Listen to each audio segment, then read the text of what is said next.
I can't imagine I'm the only one that's been slightly annoyed yet incredibly entertained by the crap that has happened with this whole freaking debacle and farce that has been the DeAndre Jordan saga in this NBA free agency period. He's committed to the Mavericks, but then he's not. Now you've got the Clippers stalking him in his freaking home. They're sitting there waiting for him in the bedroom, probably with their pants down around their ankles, ready to take it out their keystone. And then Mark Cuban wants to talk to him, and he feels like he stood up. He feels like he's jilted. And DeAndre Jordan re-signs with the Los Angeles Clippers. Whoopee!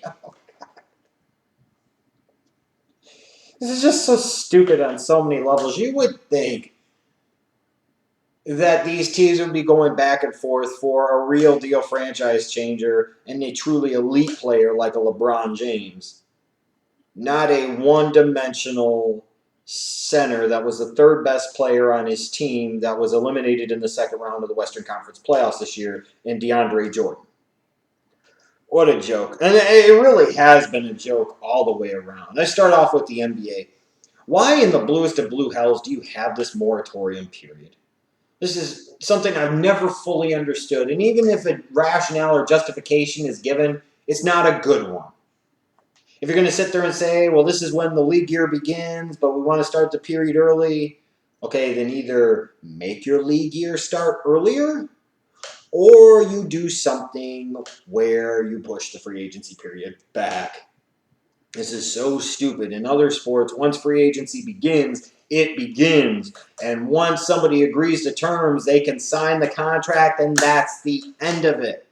But instead, in this particular case, what the NBA allows to happen, thanks to people like David Stern from the past, that frickin' moron, is you allow players to basically sit there and commit to a team and fool a team into thinking that they have to set aside this amount of money. They don't have to pursue other players at this position, other options at this position because they've got this guy in the wings. All of a sudden, he could sit there and change his mind, and now he could sit there and go to them, leaving this team blowing in the breeze, and in particular hurting other players in the league as well. Because other players, as a result, that may have been able to go to this team to get themselves more money, have now perhaps taken less money with another option because they have one fewer suitor out there on the market to potentially drive up their asking price and drive up what they can get, and you've taken away another opportunity from these people. So they commit, then they sit there, and it all hell breaks loose. This is so stupid.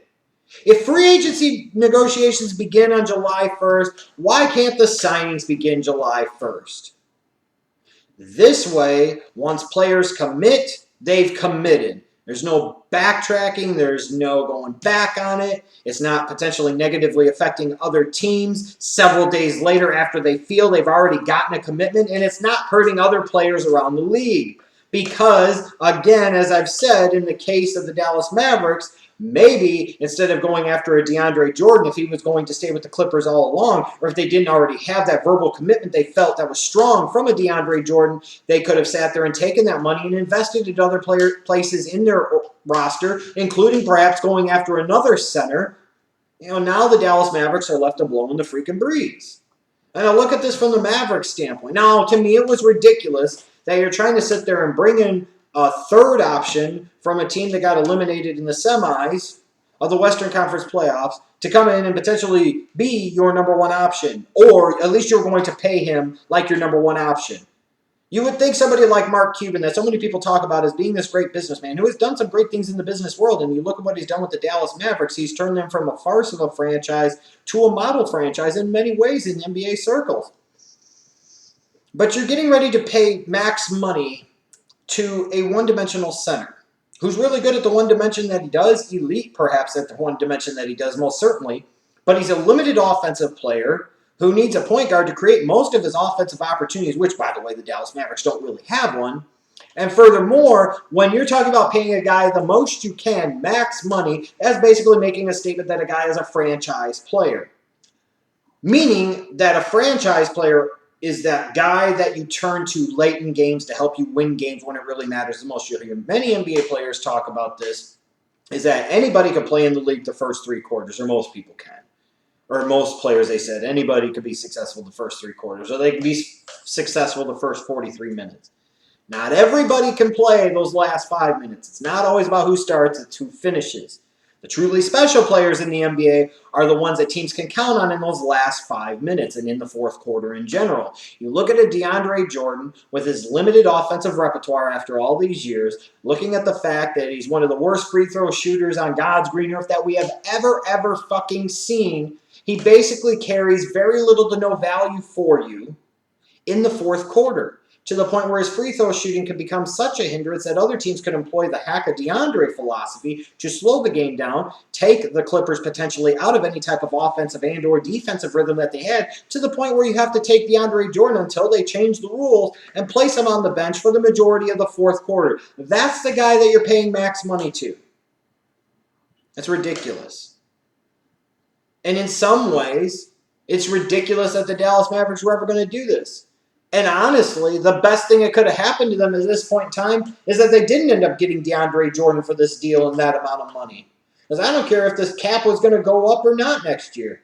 I don't care if people are going to sit there and be able to justify it because of his eliteness on one end of the floor and saying it's not bad giving a guy a max contract with that in mind, that he's elite on the defensive end. You know, long term, you're going to be paying a guy expecting a lot more than what you're ultimately going to get out of him. And if DeAndre Jordan is your highest paid player, or DeAndre Jordan is arguably your best player, you're not going anywhere, and you're most certainly not winning an NBA championship. And then you look at this from the Clippers standpoint.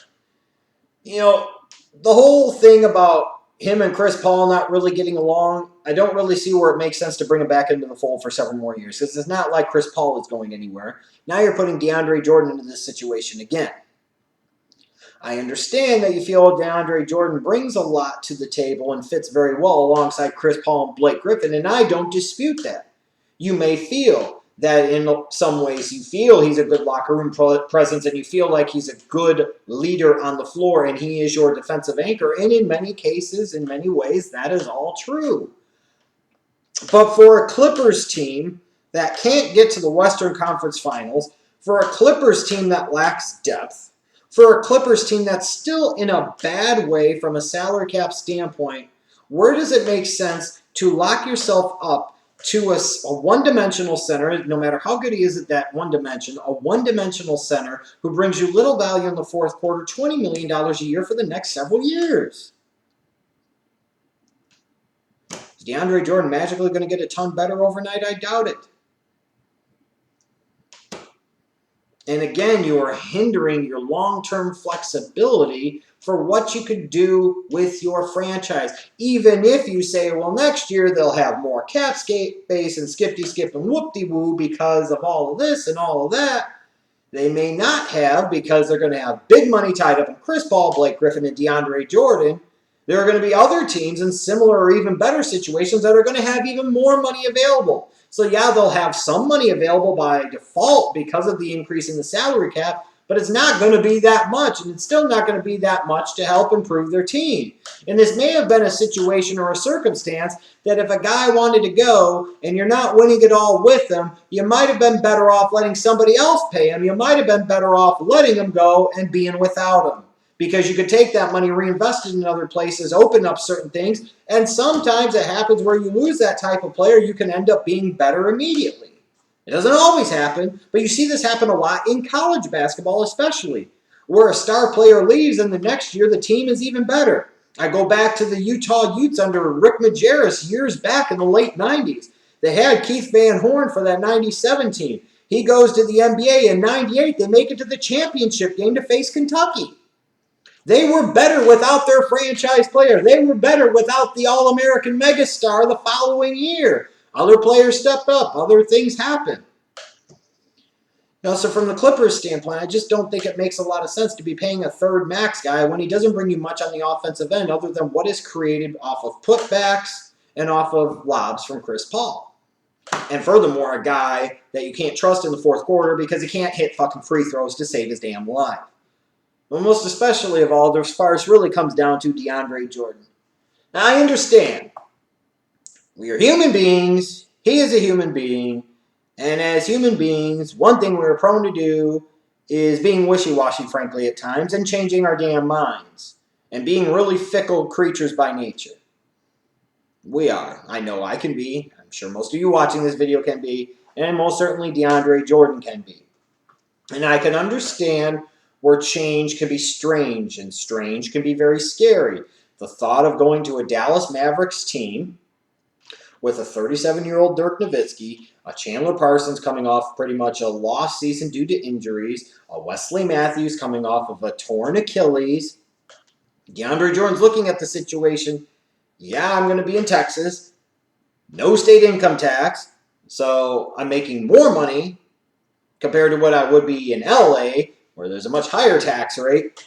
But I look at the organization and the infrastructure, and I wonder what's going to happen long term. And maybe that grass is greener on the other side until I get over there and I realize it's fertilized by the same manure, and maybe it doesn't taste as good. And it's an example of a guy wanting to get paid like he's the man, but he doesn't actually want to be the man to be able to justify getting paid like the man. And I could understand that at first, maybe got caught up in the great businessman presentation of a Mark Cuban and having a Dirk Nowitzki on board with it, Chandler Parsons recruiting him and all of this and all of that. And he saw how badly the Dallas Mavericks wanted him, and maybe he thought to himself for sure, that I just can't deal with Chris Paul. I don't want to be with the Clippers. I want out of LA and all of this and all that. Frankly, in this case, he acted like a woman. It's a woman's prerogative to change their damn mind, especially. And you've got those ladies that are just so cocksure that that's what they want and that's what they want. And then as soon as they have the opportunity to get it, they pull back and they don't fucking want it anymore. Guys do that too, though, to be fair. My only complaint about DeAndre Jordan in this whole circumstance and situation is once you make a commitment, own up to it. It's one thing if you got caught up on the BS, but you didn't have to sit there and commit to the Dallas Mavericks. Once you did, you should have been a man of your word and held up on your commitment. Because by not doing that, you negatively impacted both the Dallas Mavericks organization, their players, their coaching staff, their owner, their front office, but other players and other teams around the entire league. And that was a very selfish, immature, childish thing to do. It was. I mean, we get into the whole thing of having people staked out at his house. And what the fuck's going on here? I mean, that whole thing is kind of childish and bullshit. And according to Mark Cuban, where he wasn't getting answers back from DeAndre Jordan, and apparently DeAndre Jordan didn't have the courage to tell him himself, either way, you're going to be a fucking multimillionaire. So what you hurt Mark Cuban's feelings? So what if you feel like you're reneging on your word? You are. You could have at least been man enough to man up and say, yo, dog, I made a mistake. I've changed my mind. I haven't signed with you, so that's still my prerogative to do so. I apologize for the inconvenience, but my head and heart aren't into it, and I don't want to sit there and pretend like it is, and then you're not getting what you think you're getting out of your investment. I'm going to go back to the Clippers. I think Mark Cuban has always been a decent enough guy, at least it seems like, to his players over the years. He's been a decent enough individual. You think about it, the Mavericks organization, you don't hear a lot of complaints about how their players are treated. I think that Mavericks organization, Mark Cuban, if DeAndre Jordan was able enough to give him a commitment, he should have been man enough to be able to call him and tell him and let him know that, hey, I'm having second thoughts. I'm going to change my mind. I'm not coming to you after all, and I apologize for it. And he didn't do that. And clearly he didn't do that. And it was just not a good way to handle business. And frankly, if you're a Mavericks fan, if you saw this is how DeAndre Jordan handled his business, is this a guy that you really want in your organization long term? And frankly, from the Clippers standpoint, he clearly didn't want to be there initially, and you really wonder what the hell changed his mind. Is this a guy that you wanted to commit max money to and have in your organization long term? I don't think so. This is a shame that it came to this. As much as I could sit there and knock on the Clippers or the Mavericks or DeAndre Jordan, the blame here falls on the NBA. You have the stupid gap in between, this moratorium where people can negotiate but they can't sign. You create this problem. You create this monster that impacts players and organizations all throughout the league. Something needs to be changed about this crap. because we don't need this type of farce and charade continuing because it's most certainly not good for the NBA brand.